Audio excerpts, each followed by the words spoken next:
Pasidalinsim keliais žmonių paliktais užrašais. Tai pirmas būtų, mane jaudina, kad mane dažnai atstumia draugai. Jaudinusi dėl to, kad niekada nepritapsiu.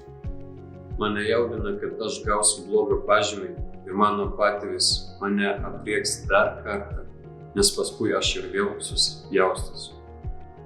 Aš per daug kalbu, visi sako, kad trukdau, bet aš turiu tiek daug idėjų ir minčių, visas noriu jas išreikšti. Bijau, kad niekas nenori jų išgirsti.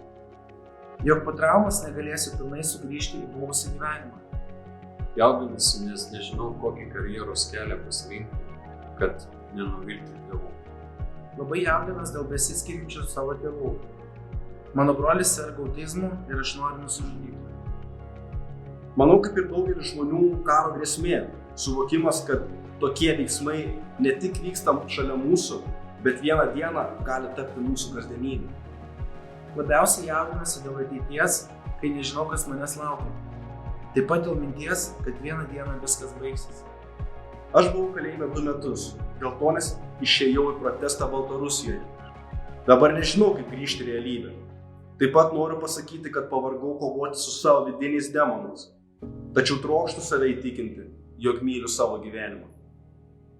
Jaudinuosi dėl mamos, nes mama susirgo labai stipriai ir nežinau, ar ji išgyvens.